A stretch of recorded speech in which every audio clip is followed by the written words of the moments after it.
નમસ્કાર, અમરેલીમાંથી એક ચોંકાવનારી ઘટના સામે આવી છે, જ્યાં સરકારશ્રીની પીએમ જય યોજના હેઠળ મળતી મફત સારવાર અંગે ગંભીર પ્રશ્ન ઊભા થયા છે. લીલિયા તાલુકાના નાના કણકોટ ગામની ઇન્દુબેનને હૃદયરોગની તકલીફ બાદ રાત્રે અમરેલીની આઈએમ્સ હોસ્પિટલમાં દાખલ કરવામાં આવ્યા હતા.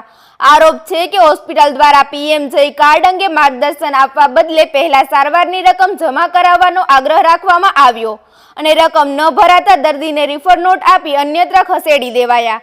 બાદમાં અમરેલી સિવિલ હોસ્પિટલમાં પીએમ જય કાર્ડ બનાવવામાં આવ્યું અને રાજકોટની સદભાવના હોસ્પિટલમાં એન્જિયોગ્રાફી તથા સેન્ટરની સારવાર સંપૂર્ણ મફત કરવામાં આવી. હવે દર્દીના પરિવારજનોએ જિલ્લા આરોગ્ય અધિકારી અને સીએમઓ સમક્ષ લેખિત રજૂઆત કરી અમરેલીની એમ્સ હોસ્પિટલ મેનેજમેન્ટ અને સંકળાયેલા ડોક્ટર સામે કાર્યવાહી કરવાની માંગ ઉઠી છે.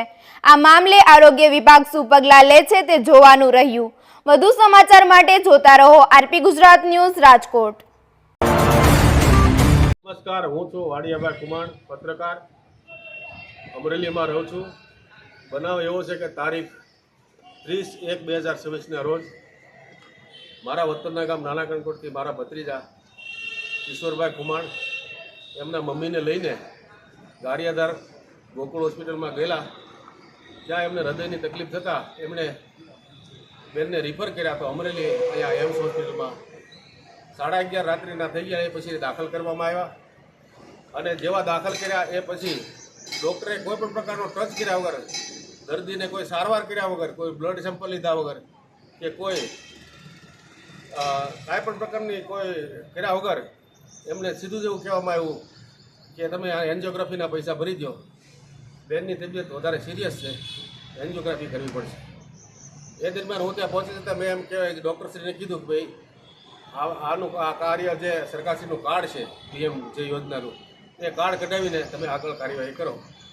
તો એ એવું ન ચાલે ને, આ સિરિયસ કેસ છે ને આમાં પૈસા ભરવા જ પડે ને, એમાં ચાલે નહીં ને, એમ કરીને અમારી સાથે એની સાથે માથાકૂટ થોડી ઘણી કરેલી. એ સિવાય મેં એવો આગ્રહ રાખ્યો કે ભાઈ તમે અમારી પાસે આવકનો દાખલો છે, રેશન કાર્ડ છે, આધાર કાર્ડ છે, તો આ પીએમજે કાર્ડની વ્યવસ્થા તરત થઈ શકે એમ છે. તો કે એ કાર્ડનું એક્ટિવેશન થતાં 4 દિવસ ત્યાં સુધી દર્દીને સારવાર તમારે અગાઉ કરવી પડે.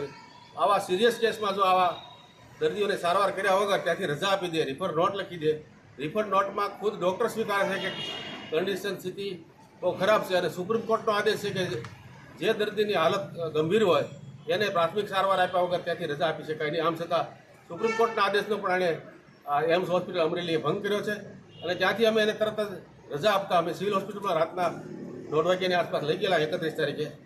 અને બીજે દિવસે સિવિલ હોસ્પિટલ તરફથી અમને પીએમજે કાર્ડનું કાર્ડ કાઢી આપવામાં આવ્યું અને કાર્ડ કાઢ્યા પછી અમે એમને બીજે દિવસે રાજકોટ લઈ ગયા.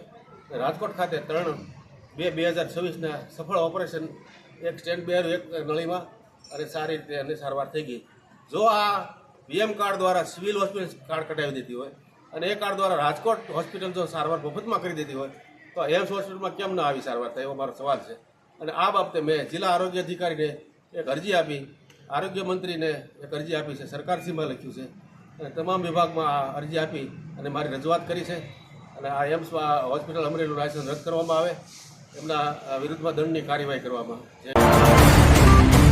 પછી રાતના તો હજી અંદર ઘૂસ્યા અને એના જે આવે ને આઈસીયુ જે કહેવાય, હા, એ સામે રૂમમાં લઈ ગયા અને સીધું જ એવું કહેવામાં આવ્યું કે આના તમે એન્જિયોગ્રાફીના પૈસા ભરી દો.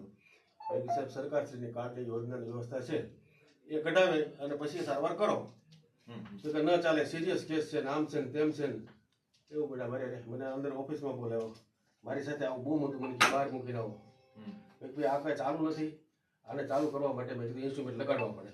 એ બંધ છે કે નહીં, અમારે સિસ્ટમ નથી ને, અમારી પ્રાઇવસી છે ને, આમ છે ને તેમ છે ને, એવું કહીને એને મને મારું બૂમ બહાર મુકાવી દીધું.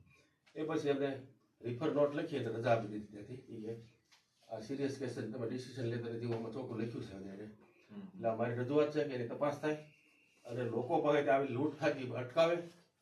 જેમ કે લોકો પાસે એન્જિયોગ્રાફીના પૈસા ભરાયા પછી જો એને ઓપરેશન આવે તો પૈસા પાછા આપવા જોઈએ ને, લીધેલા પૈસા ભલે એન્જિયોગ્રાફી કરી નાખે પછી લીધેલા પૈસા પાછા પછી સરકારશ્રીમાંથી કાર્ડમાંથી એ ઉધારાય છે.